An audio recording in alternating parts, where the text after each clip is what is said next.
Yes, mbaniriza akadde kano mwasibye mutya mwenna muli mutya aba followinga Faadi TV nembebaza nimbagamba nti kyemwakola kyakabi nnyo kyatabu nnyo kubanga mwasubscribinga ate ne munyiga kade ebya Pastor Tom Mugerwa okutuma abantu seminti biranze byongedde okubanga biranda endiga ezimu z'ekyanze bapasita abasinga bavuddeyo nga batabukira Pastor Tom Mugerwa ngenda kumabikutuusaako byonna muli mutya mwenna abali mu ggwanga erya Iraq abali mu Uganda abali mu ggwanga erya Oman mbebaza nimbagamba nti kyemwakola kyakabi nnyo okubanga mwasubscribinga ne munyiga kade nkugamba nti followinga ne KBTV UG waliyo KRTV Uganda now Faadi UG News kati ate niyo bagita Faadi TV UG mbagamba nti ya subscribinga kyamaanyi kiwakola gwe bwena ate ne bakubanga subscribinga nkusaba nti subscribinga ate onyige kade bagamba nti jukira Pastor Tom Mugerwa vanagamba indigaze wali ku MCF oba mutondwe Christian Fellowship MCF nabagamba nti Katonda yamugambye buli muntu aleete akasawo ka seminti oba emitwalo 3 Pastor Tom Mugerwa bwategeeza oluyagambye nti Katonda yangambye buli muntu leeta akasawo ka seminti oba emitwalo 3 bigambo ya Pastor Tom Mugerwa iranga basinga beewunya kati waliwo pastor amanyikiddwa nga ono pastor wa gospel meditation oba just gospel meditation pastor ono yavudde n'agamba nti naye kyamazima ekibuuzo kyange ku sente eziyiika mu buli service Katonda yagaana okwogera nammwe nti muddize ku bantu bagamba nti bapasita nti bakanya kugama abantu bw'oba bakama ng'omuntu bw'onaakame nti kubanga ebisisiŋŋane nti oba ogikama oba olina okuba ng'ogiwa egiwewata abasinga bagamba nti bapasita lwaki tebaddiza ku bantu era ono yeebuuza agamba nti bapasita baba beetaaga ebintu balina kye beetaaga baba beetaaga ssente bazisaba abantu kati abantu bwe baba beetaaga babagamba nti bakole ki basabe Katonda oba abantu baba beetaaga basabaani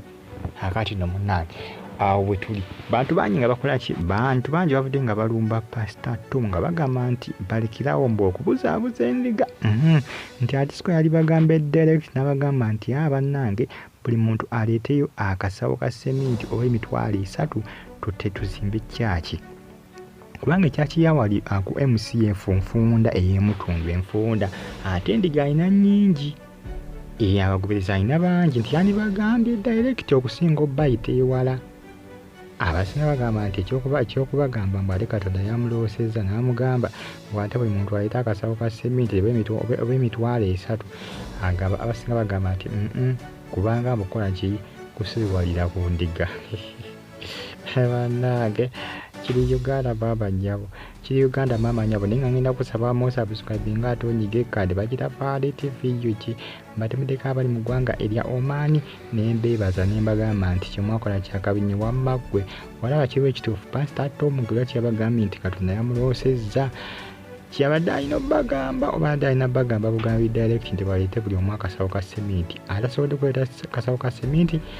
aleete emitwalo 3 basobole bakole ki basobola kubanga bagula seminti abasinga bavudde nga bagamba nti ne seminti oyo bayinza okumuleeta ne bakola kino batamukozesa kuzimba kyaki nti ne bamutwala mu zi hardway abazinyi bagamba mbu Pastor Tom Mugerwa ayagala kuliyetinga wa hardway era nga seminti yonna agenda okujja mwagenda muteekanga mu hardway mwayagala kutandika wa hardway bannange kyebamukola kikambo omusajja wattu ku social media okwo bapasita banne bavudde nga bagamba mbu kyeyakoze si kituufu nti si kituufu eddiga okola kyekuzigamba ekyo mbu yabadde kugamba ng'azizannyira ku mutwe abasinga babakanya bagamba nti Katonda yakuloosezza budde ki abasinga baganya okubekereza nga bagamba nti ekikolwa kyeyakoze kyabadde nga kyakuzannyira ndiga ku mutwe nakuzifuula nsiru nakubafuula bagwagwa nti Pastor Tom Mugerwa kikolwa kyeyakoze mbu simala Katonda yamuloosezza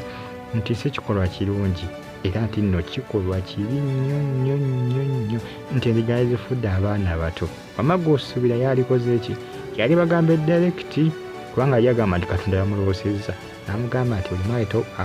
emitwalo 3 oba akasawo ka sementi yakati nomusubscribe ngate munyige kade